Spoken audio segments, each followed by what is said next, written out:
নমস্কার বন্ধুরা, আমি অর্চনা। আর আপনারা দেখছেন অর্চনার সহজ রান্না। আশা করি আপনারা সবাই ভালো আছেন। আজকে যে রেসিপিটা বানিয়েছি আপনারা দেখে বুঝতে পারছেন যে কি বানিয়েছি। এটা হলো পরোটা, পেটাই পরোটা। যারা এই ধরনের পরোটা খেয়ে অভ্যস্ত বা চেনে জানে তারাই বুঝতে পারবে যে এই পরোটা কত সুন্দর খেতে লাগে। আর এই পরোটা ছোটোবেলায় খাওয়ার জন্য কত বায়না করতাম। বাড়িতে যতই বানিয়ে দিক তবু মনে হতো দোকানের খাবারটাই সেরা। ও ওই খাবারটা সেরার সেরা, ওর আগে কিছু হতে পারে না, এরকম মনে হতো। মানে সত্যি খুব সুন্দর লাগতো। দোকানের খাবার যেন একটা আলাদা রকমের স্বাদ লাগতো, এরকম মনে হতো।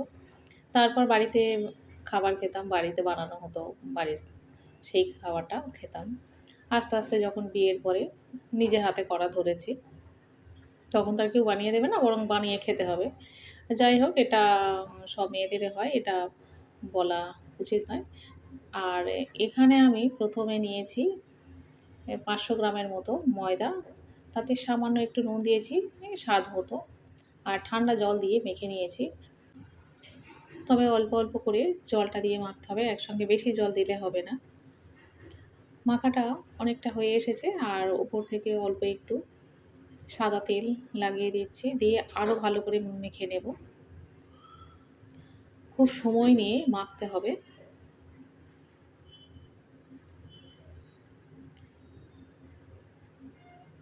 যেভাবে মাখছি এভাবে মাখতে হবে, ভালো করে ঠেসে ঠেসে মাখতে হবে। মাখাটা একটু সময় লাগে,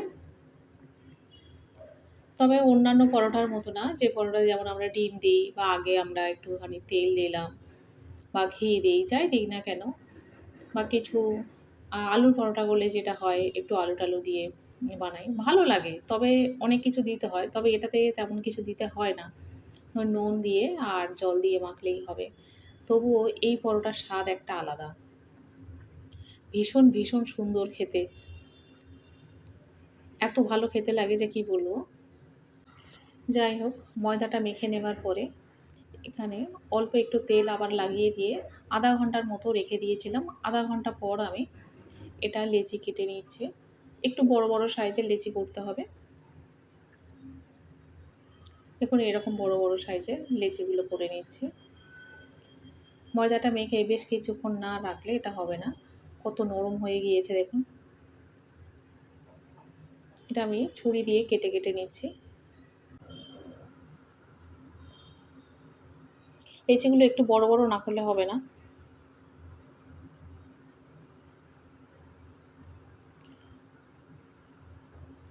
এবারে প্রথমে একটু বেলে নিতে হবে।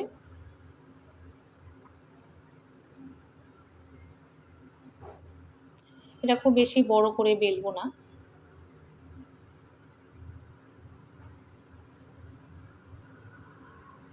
খুব ধরে ধরে বেলতে হবে।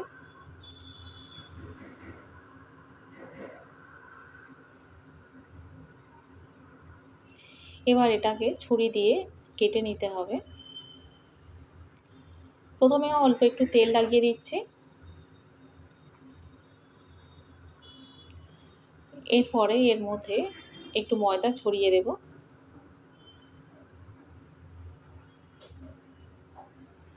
তেলটা লাগিয়ে দিলাম, তারপরে ময়দা ছড়িয়ে দিচ্ছি। এবার কেটে নেওয়া এক সাইড থেকে এরকম রোল করে নিতে হবে।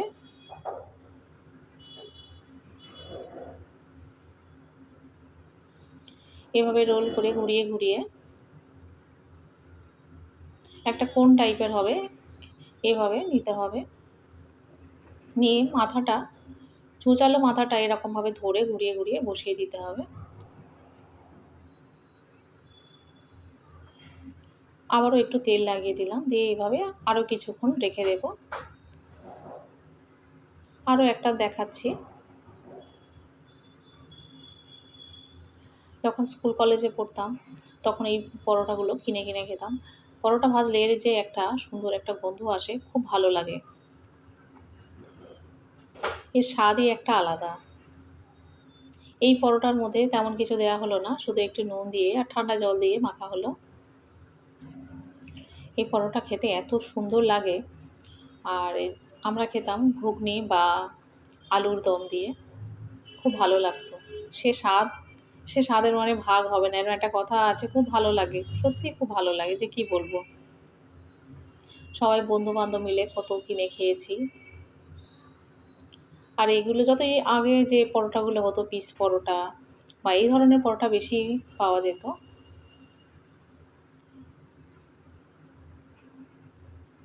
এগুলো সদরে বিক্রি হতো, খুব ভালো লাগতো।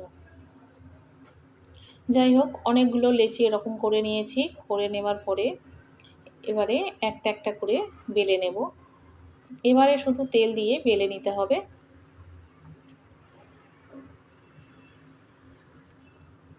একটু পাতলা করে বেলে নিচ্ছি। পাতলা করে বেলে নিলে কী হবে, ভাজার সময় একটু মুচমুচে টাইপের হয়ে যাবে, তখন ভালো লাগবে খেতে। খুব পাতলা হয়েছে দেখুন, একদিকে এত পাতলা হয়েছে বোঝা যাচ্ছে। পরোটাটা খুব পাতলা করে বেলে নিয়েছি। এবার এটা ফ্রাইং প্যানের মধ্যে দিয়ে দিলাম। দেখুন এমনিতেই ফুলে উঠেছে।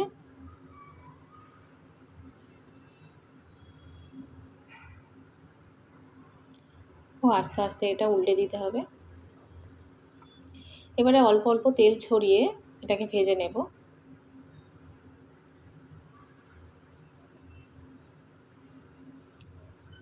একটা সাইড তেল দিয়ে দিয়েছি, এবার উল্টে দিয়ে আর একটা সাইডে তেল দিয়ে দেব। দিয়ে খুব ভালো করে ভেজে নিতে হবে।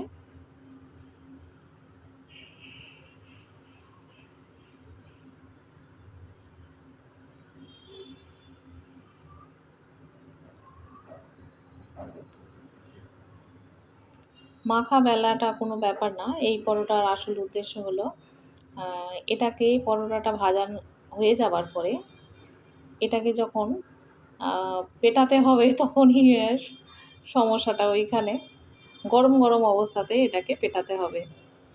সেই জন্য এর নাম হয়েছে পেটাই পরোটা। আসল মজা এইখানে।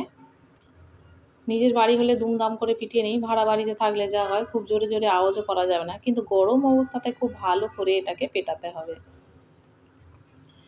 যত খুশি পেটাও, খুব ভালো করে না পেটালে গরম অবস্থাতে এটা হবে না।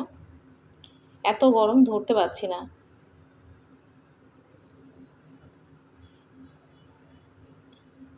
বেলুনি নিয়েছি এটাকে পেটাবো বলে, তবুও অনেকটা ছিঁড়ে গিয়েছে পিটিয়ে পিটিয়ে।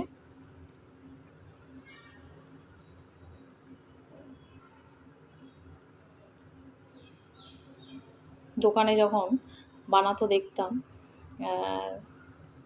একদম গরম গরম তাওয়া থেকে তুলে নিয়ে এরকমভাবে পেটাচ্ছে হাত দিয়ে। আমরা তো তবু বেলুনি দিয়ে করেছি, আমাদের পক্ষে তো ওইভাবে সম্ভব নয়। হ্যাঁ, একদম গরম গরম যেভাবে পেটাতো দেখতাম, তখন ওইসব দেখলে জিভে জল চলে আসতো।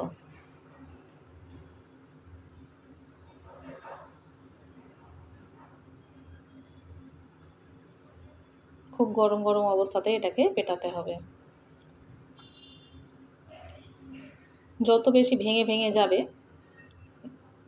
তত ভালো। মানে এর একটা লেয়ার থাকে, সেইগুলো বেশ বোঝা যাবে যে কত সুন্দর হয়েছে, খেতেও বেশ ভালো লাগবে। আর এই পরোটার আর একটা ব্যাপার হচ্ছে যে পরোটা যখন পেটানো হয় তখন এই চারিদিকে এই ছোটো ছোটোগুলো হয়ে পড়ে, ভেঙে ভেঙে যে টুকরোগুলো পড়ে, দেখতেও বেশ ভালো লাগে। আরও একটা আমি ভেজে দেখাচ্ছি।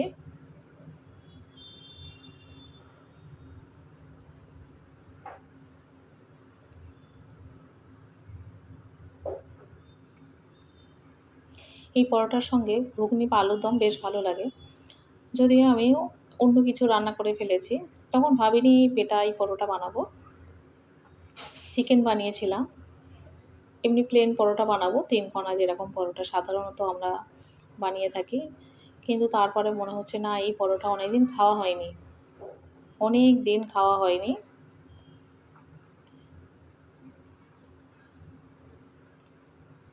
আর যেহেতু এখন বর্ষাকালের ওয়েদার, একটু পরোটা হলে রাতে চলে যাবে, খুব ভালোও লাগবে। এই পরোটার সঙ্গে মাংসটা খুব একটা চলে না, তো যাই হোক করে ফেলেছি, সব কিছু তো আর ভেবে করা যায় না। এটাও খুব গরম গরম অবস্থাতে পেটাচ্ছি, ভেঙে ভেঙে চারিদিকে ছড়িয়ে যাচ্ছে।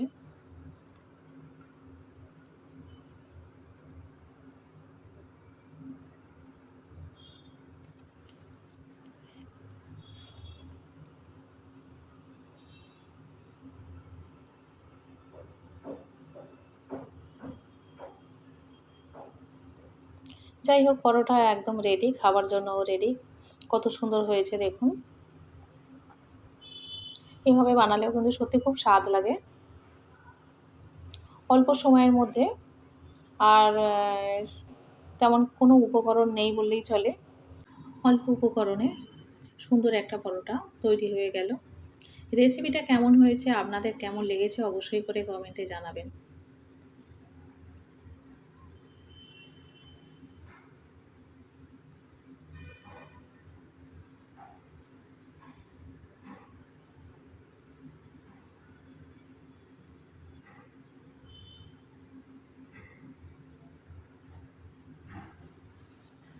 পরোটা যেমন মুচমুচে হয়েছে তেমন সুন্দর স্বাদও হয়েছে খেতে। পরোটাগুলো যেহেতু খুব পাতলা পাতলা করে বেলে নিয়েছিলাম, তাই একটু মুচমুচে হয়েছিল। আজকে রাতের খাবার একদম তৈরি। এই পরোটা ঘুগনি বা আলুর দমের সঙ্গে খুব ভালো জমে যেত। যাই হোক এটা মাংসর সঙ্গে খেতে হবে।